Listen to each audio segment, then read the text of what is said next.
this is a pre-recorded video since I'm hopefully right now sliding down a water slide in Sweden. I don't know if it will happen, but I will keep you posted. So this is a book haul where I talk about the books I've acquired lately, and lately it's probably around 3 or 4 months. I do still try not to buy that many books, but when I'm at flea markets it's difficult to contain myself, which also is the reason why not all of these books I have a lot to say about, but something, I guess. We'll see. So here we go. And the first one is Karl Ove Knausgard, A Time for Everything. This is one of those books I do not know anything about. I've still not read more of Knausgard's books after I finished My Struggle series. I'm still debating with myself whether that was worth it or not. Some of the books in the My Struggle series I quite enjoyed. The fifth book is still the one that I don't currently own, so that's a shame. But I do have fond memories from some of them. But that means that every time I see a Karl Ove Knausgard book at a thrift store or at a flea market, I will probably just buy it and hoping it will deliver some form of quality. I have spoken to some people that think that My Struggle series is a bit more boring than his other fictionalized stuff, so we'll have to see. Then it's Maria Parr, and this is Waffelhjerte or Waffle Heart. I don't know if this has been translated. It's a bit filthy, so this is also one of my thrift buys. I've enjoyed both her books that I've read, I've enjoyed 2 of her other books. One I absolutely loved, which is called Astrid the Unstoppable, and then Oscar and Me, which I don't know if has been translated yet. I like them both, and yeah, it's the same as with Knausgard, that I will probably just buy her books until I've read a book I don't like, and then I will give them away somewhere. The next one is Åsne Seierstad and One of Us. This is, as if you follow this channel, you know that I love Åsne Seierstad, and this book is about the terror attack in Norway, like 2011, where a bunch of kids going to this political youth camp were killed. And I want to read Åsne Seierstad's books, but it's an event I don't want to read about. It's a bit too close. So the books I've read prior have all been like around the Middle East and the topic of what is happening with ISIS, and yeah, it's a different situation, and it's, well, I just imagine it being too painful to read, but at some point I'll see. I've obviously begun what is called auto-buying, and this is Brynjulf Jungkjønn and All the Light and All the Darkness. Don't know if this has been translated either. I've read one of his books and absolutely loved it, and so it begins. I guess going to, especially flea markets, you have a bunch of books where it's just too cheap to not buy them and easier to buy them and then get rid of them after a while, and that's what I'm doing. Brandon Sanderson, another example. This is one of the 0.5 or 0.1 books in the Mistborn series, and I read the original trilogy. This just says a Mistborn novel, and I don't know how I feel about it, but I've never seen one of these at the flea market before, so I get a bit stressed out and I just buy them. I also bought a book I have actually read. It's The Psychology of Money, and if I'm correct, I think this is one of the first book reviews I made on this channel, so do not check that one out. It's by Morgan Housel, and he talks about how people might view their economy and view money, and how they, like, what they do with the money and why it's stupid and smart. And he talks about how he himself spend money and how he should spend money, and how those two don't talk to each other always. But it justifies his way of spending money, and I found it very interesting. This was also quite hyped on BookTube like 3 years ago, so probably that's why I wanted to read it. I read it on my Kindle, and then I wanted it in my shelf, so here we are. Then it's a book with a hilarious title, and it's Crying in H Mart by Michelle Sonner. I guess this book showed up quite a lot when I tried googling funny books. And it's also a memoir, so it has that going for it. Other than that, I don't know. I just hope it's funny. Then continuing my adventure with Shakespeare, this is King Lear, and I love these editions. They're so well translated, and this is the third one. So this one I've actively gone online and purchased, and that feels great. I hope it will be good. I love being the person that reads Shakespeare now, and let's just continue. I'm also going to continue to read Murakami, and this is Hard-Boiled Wonderland and the End of the World. Yeah.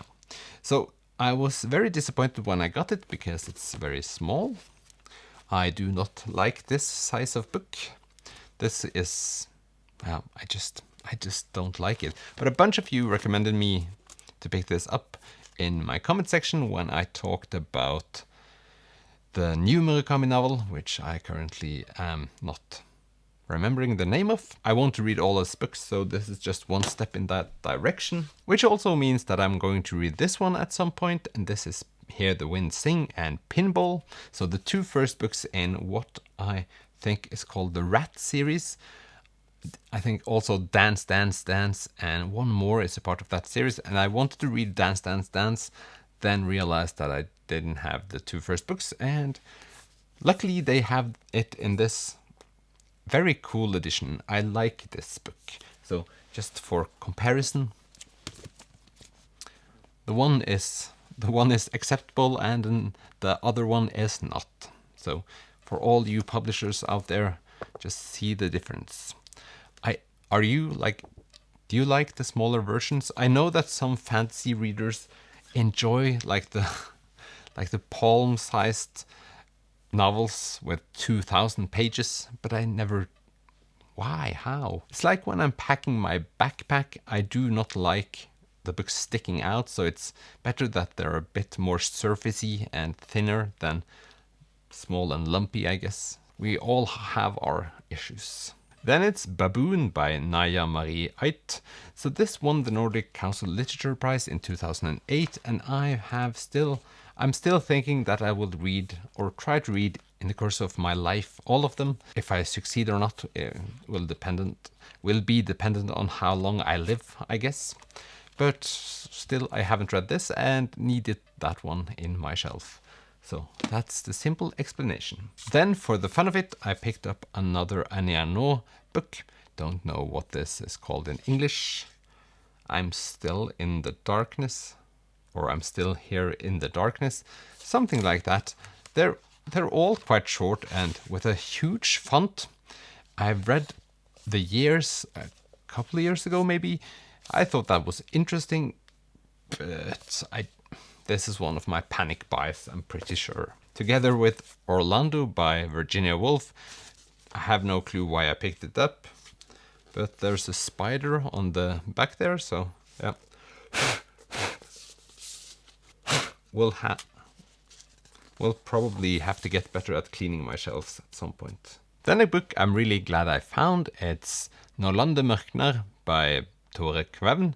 So this was recommended to me by Elin from Lunacha Books, which is not called Lunacha Books. She's now called the Cottage Goth Library, so go check her out. I think she recommended me this like 3 years ago, and I thought to myself that I will buy it when I find it thrifted, and now I did. Books are expensive in Norway, so I'm just waiting to find them for like a 10th or 20th of what they originally cost. I read too much to pay for them. So that's that. But it's set on Greenland and in 1293, so Middle Ages. I haven't read that much historical fiction set in the 1200s, so I am looking forward to reading this at some point. I never know what I'm going to read next, so it all happens by chance.